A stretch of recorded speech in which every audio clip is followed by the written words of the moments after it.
마태복음 7장 28절과 29절의 말씀입니다. 제가 봉독하겠습니다.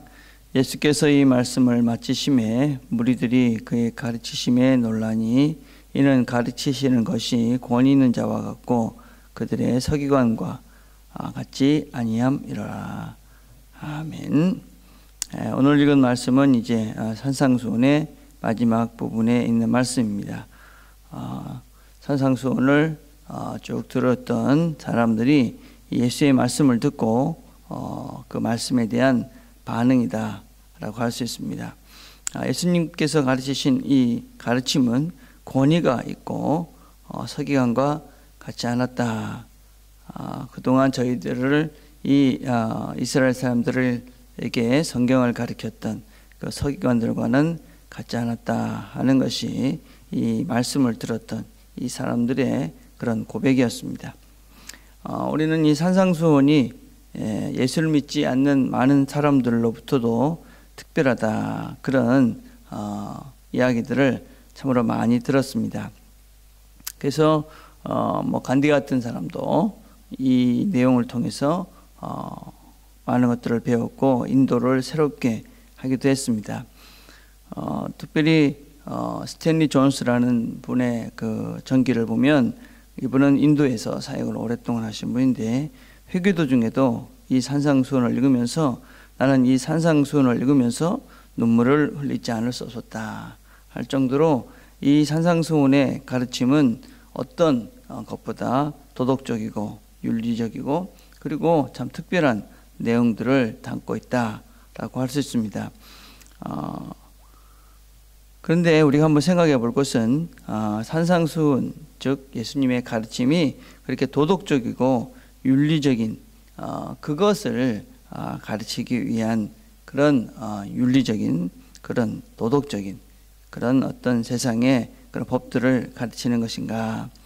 물론 그것은 그 중에 한 부분인 것은 틀림없습니다. 그러나 더 중요한 것들이 늘 있다는 것을 우리는 명심해야만 합니다. 무엇보다도 이 산상수훈의 가르침은 누구의 가르침인가 하는 것을 아는 것이 더 중요합니다. 이 산상수훈을 말씀하신 그분이 누구인가 하는 것이 더 중요하다 하는 것입니다.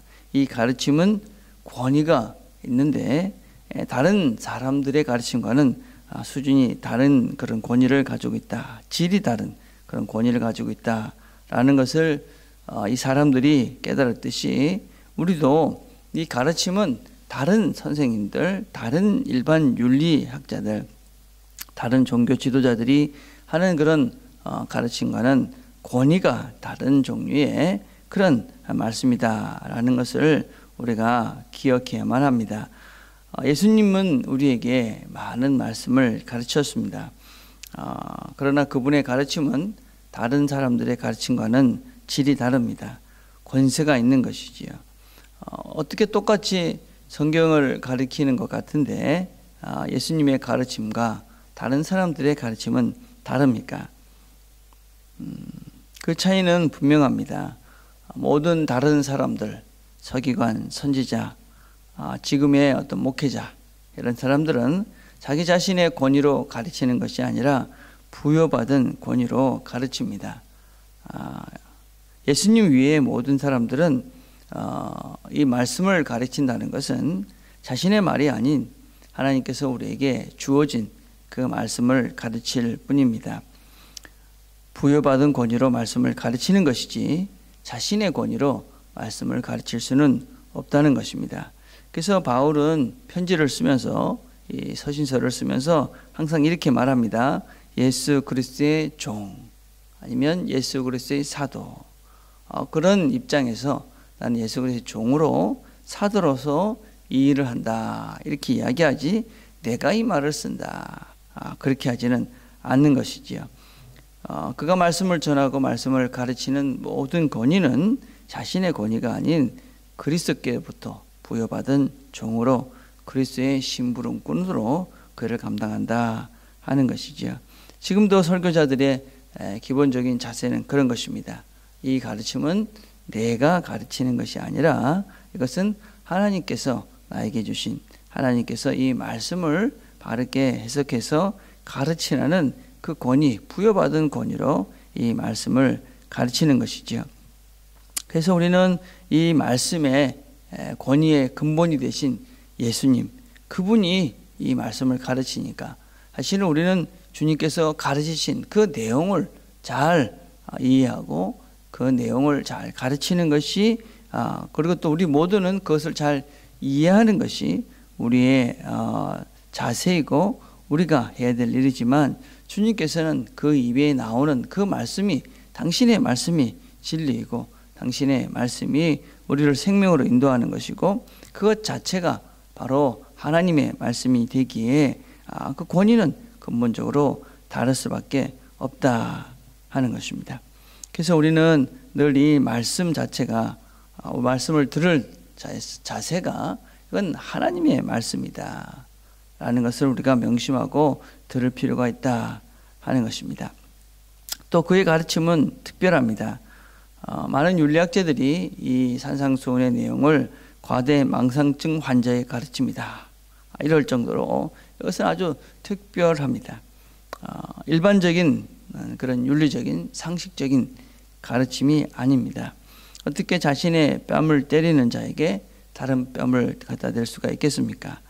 원수를 사랑할 수가 없는 것이 우리의 자세입니다. 핍박을 받는 것을 즐거워할 수는 없습니다. 그러나 주님께서는 의를 위하여 핍박을 받으면서 기뻐하라 그렇게 말씀합니다. 그러나 우리는 이 말씀을 살아보면 이 말씀대로 사는 것이 얼마나 우리의 삶을 진정으로 행복하게 하고 진정한 기쁨 속에 살게 하는지, 그 말씀대로 살아야 세상은 행복하고 내 주위도 진정한 기쁨을 누리게 되고 내 주위가 새로운 평화 속에 살게 된다는 것을 우리는 분명히 알게 되어집니다. 원수를 사랑하지 않고 원수를 계속 미워하는 한 우리는 진정한 기쁨과 행복을 누릴 수가 없습니다. 바른 삶을 살면서 이로운 길을 가면서 세상 사람으로부터는 욕을 얻어먹힐 수 있지만, 그러나 우리가 바른 길을 걸어갈 때 진정한 기쁨을 누리면서 살게 되어집니다. 그래서 그의 가르침은 일반적인 가르침과는 질이 다릅니다. 그래서 그것은 쉬운 길이 아닙니다. 그것은 참으로 어렵습니다. 그 말은 우리가 그 길을 우리의 힘으로, 우리의 능력으로는 그 길을 따라가는 것이 힘이 듭니다. 그래서 우리는 이 말씀을 지키기 위해서는 두 가지가 반드시 필요합니다. 무엇보다도 이 말씀이 하나님의 말씀이다 라는 믿음이 우리에게 확신이 있어야 됩니다. 우리를 만드시고 우리를 사랑하시는 그분의 말씀이다. 그래서 그 말씀을 우리가 전적으로 신뢰해야지만이 우리는 이 말씀을 지켜갈 수가 있습니다. 또 다른 하나는 우리가 이 말씀을 이 땅에서 살아가는 것이 우리의 힘으로, 우리의 능력으로는 불가능하기에 우리는 전적으로 성령을 의지하고 성령님께서 우리를 도우셔서 이 길을 갈 수 있도록 우리를 도와주시기를 간구하며 그분의 인도하심을 따라가야지만이 우리는 이 하나님의 말씀을 순종하면서 우리가 이 땅을 살면서 반석 위에 영원한 그 집들을 지어갈 수 있게 되어집니다. 하나님께서 우리에게 말씀하신 이 말씀들을 우리가 들을 때 이것이 하나님의 말씀이다.